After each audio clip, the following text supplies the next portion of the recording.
Hi மக்களே, welcome back to Dora Bujji kitchen. இதை நம்ம சேனலை ஃபர்ஸ்ட் டைம் பார்க்குறீங்கன்னா மறக்காமல் சப்ஸ்கிரைப் பண்ணிக்கோங்க. இன்னைக்கு நம்ம என்ன ரெசிபி பார்க்க போகிறோம் அப்படின்னா veg Chettinad chicken semi gravy. இது சிக்கன் வச்சு செய்ய போகிறது இல்லை, நம்ம சோயா வச்சு செய்கிறோம். ஆனால் சிக்கன் டேஸ்ட்லேயே இருக்கும். வெஜிடேரியன் சாப்பிட்றவங்களுக்குலாம் செம்மையான சைட் டிஷ்ஷாக இருக்கும். Veg Chettinad chicken semi gravy masala நம்ம இன்னைக்கு செய்ய போகிறது உங்களுக்கு டிஃபன் ஐட்டம்ஸ் இட்லி, தோசை, பரோட்டா, சப்பாத்தி எல்லாத்துக்குமே சூப்பரான சைட் டிஷ்ஷாக இருக்கும். ரைஸ்ன்னு பார்த்தீங்க அப்படின்னா வெஜிடபிள் புலாவ், கீ ரைஸ் எல்லாத்துக்குமே செம்மையான சைட் டிஷ்ஷாக இருக்கும். நம்ம இன்னைக்கு இந்த கிரேவி எப்படி செய்யறதுன்னு பார்க்கறதுக்கு முன்னாடி அதுக்கு என்னென்ன இன்கிரீடியன்ஸ் தேவைன்றதை ஃபர்ஸ்ட் பார்த்து. சோயா ஒரு கப் எடுத்து, அதாவது 150 to 200 கிராம் சோயா லைட்டாக சுடு தண்ணியில் போட்டு நான் எடுத்து புழிஞ்சு வச்சிருக்கேன். அதுக்கப்புறம் 1 டேபிள் ஸ்பூன் மிளகு எடுத்திருக்கேன். சோம்பு 1/2 டேபிள் ஸ்பூன் எடுத்திருக்கேன்.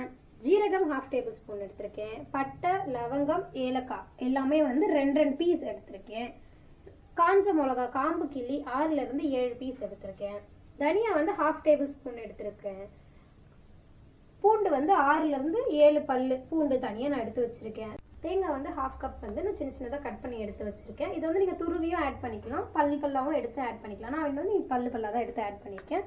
இது எல்லாமே நம்ம ஆயில் விட்டு ரோஸ்ட் பண்ணி அரைச்சி பேஸ்ட் ஆக்க போகிறோம். அந்த அரைக்கிறதுலேயே நம்ம 1/2 டேபிள் ஸ்பூன் காஷ்மீரி மிளகாத்தூளும் தனியாத்தூள் 1/2 டேபிள் ஸ்பூனும் எடுத்துருக்கோம். இதெல்லாம் நம்ம ஆயில் விட்டு மசாலாவை நம்ம மிக்சியில் அரைச்சி அதுக்கப்புறம் தான் நம்ம இப்போ இந்த இன்க்ரீடியன்ஸ் எல்லாமே நம்ம 2 to 3 டேபிள் ஸ்பூன் ஆயில் விட்டு நம்ம கடாயில் ஃப்ரை பண்ணி எடுத்து நம்ம அரைக்க போகிறோம். ஸோ எப்படி நம்ம ஃப்ரை பண்ணுறது ஃபஸ்ட்டு பார்த்துடலாம் வாங்க.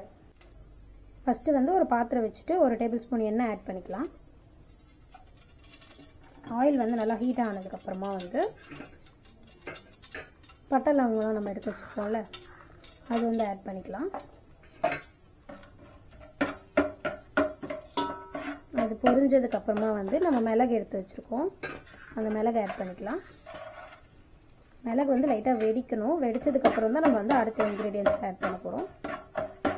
இது கொஞ்சம் ஸ்லோலே நம்ம பண்ணலாம். ஏன் அப்படின்னா நமக்கு அது ரோஸ்ட் ஆகணும். ஸ்பீடாக வச்சிங்க அப்படின்னா அப்புறம் அது கரிஞ்சிரும். அதனால தான். அடுத்தது தனியாக ஆட் பண்ணிக்கலாம். இதெல்லாம் நம்ம ஃபைன் பேஸ்ட்டாக அரைச்சி தான் நம்ம ஆட் பண்ண போகிறோம். நெக்ஸ்ட்டு சோம்பு ஆட் பண்ணிக்கலாம்.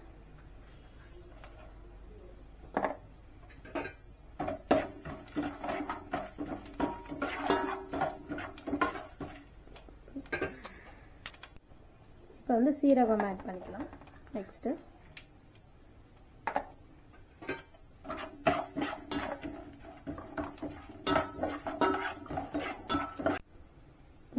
பூண்டு ஆட் பண்ணிக்கலாம்.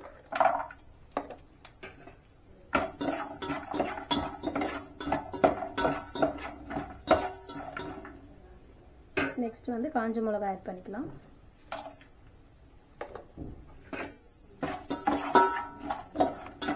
அதுக்கப்புறம் தேங்காய் ஆட் பண்ணிவிட்டு இது லைட்டாக கோல்டன் ப்ரௌன் ஆகணும். ஸ்லோ ஃப்ளேம்லேயே கொஞ்சம் கோல்டன் ப்ரௌனாக பச்சை வாசனைலாம் போகிற அளவுக்கு வதங்கினதுக்கப்புறமா தான் நம்ம எடுத்து வச்சுருக்க மிளகாத்தூளும் தனியாத்தூளும் ஆட் பண்ணிக்கிறோம். இதிலே தான் ஆட் பண்ணுவோம். பட் ஆனால் ஒரு 5 minutes லோ ஃப்ளேம்லேயே இதுவாகட்டும். தேங்காய் ப்ரௌன் கலர் ஆகணும். இந்த அளவுக்கு நல்லா கோல்டன் ப்ரௌன் ஆனதுக்கப்புறமா நம்ம தனியாத்தூளும் மிளகாத்தூளும் ஆட் பண்ணிக்கலாம். ஆட் பண்ணிவிட்டு ஒரு 1 minute மட்டும் அது ஸ்லோ ஃப்ளேம்லேயே நம்ம கலரிட்டு ஆஃப் பண்ணி ஆற வச்சு பேஸ்ட் மாதிரி நம்ம அரைச்சிக்கலாம். இப்போ தனியாத்தூள் ஆட் பண்ணிக்கலாம்.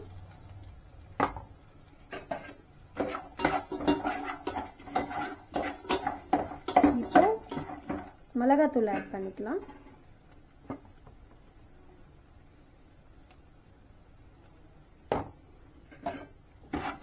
இப்போ இதை நம்ம ஆற வச்சு நல்லா ஃபைன் பேஸ்ட்டாக அரைச்சி நம்ம ஆட் பண்ணிக்கலாம். அவ்வளோதான். ஸ்டவ் ஆஃப் பண்ணிவிட்டு ஒரு 1 minute அப்புறம் நீங்கள் ஆற வச்சுட்டு அரைச்சிக்கோங்க. இந்த மாதிரி எடுத்து வச்சு நம்ம ஆற வச்சு அதுக்கப்புறம் இதை தண்ணி விட்டு ஒரு ஃபைன் பேஸ்ட்டாக அரைச்சிக்கலாம். அரைச்சிட்டு அதுக்கப்புறம் நம்ம ஆட் பண்ணிக்கலாம். இப்போ நம்ம ரோஸ்ட் பண்ணது எல்லாத்தையுமே ஃபைன் பேஸ்ட்டாக அரைச்சி எடுத்துருக்கோம். இந்த அளவுக்கு ஃபைன் பேஸ்ட்டாக அரைச்சி எடுத்தால் போதும். இதை நம்ம அடுத்தது சோயாவோட மிக்ஸ் பண்ணலாம். இப்போ ஒரு பாத்திரம் வச்சுட்டு ஸ்டவ் ஆன் பண்ணிவிட்டு 2 டேபிள் ஸ்பூன் நம்ம ஆயில் ஆட் பண்ணிக்கலாம்.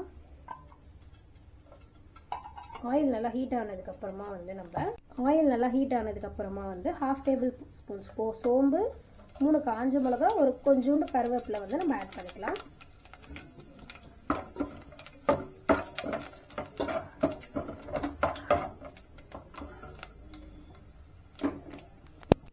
இப்போ வந்து நம்ம வெங்காயத்தை ஆட் பண்ணிக்கலாம். நெக்ஸ்ட்டு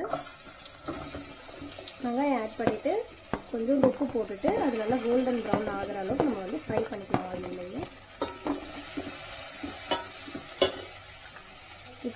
உப்பு வந்து கொஞ்சமாக எண்ணெயில் வந்து வதங்கணும்.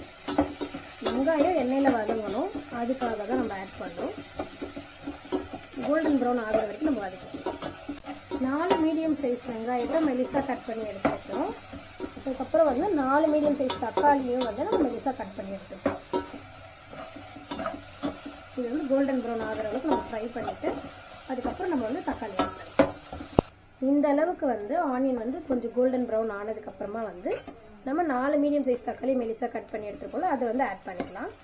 ஆட் பண்ணிவிட்டு இதுவுமே வந்து நல்லா ஆயிலே வந்து ஃப்ரை ஆகும். நல்லா ஸ்மாஷ் ஆகணும். தக்காளி ஸ்மாஷ் ஆனதுக்கப்புறமா வந்து நம்ம வந்து சோயா ஆட் பண்ணிக்கலாம்.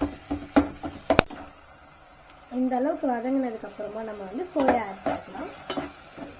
இப்போ வந்து நம்ம சுடு தண்ணியில் போட்டு 150 to 200 கிராம் சோயா எடுத்து வச்சுருக்கோம். அதை ஆட் பண்ணுறோம். ஆட் பண்ணிவிட்டு ஒரு 1 மினிட் வந்து அது வந்து ஆயிலே இருக்கட்டும்.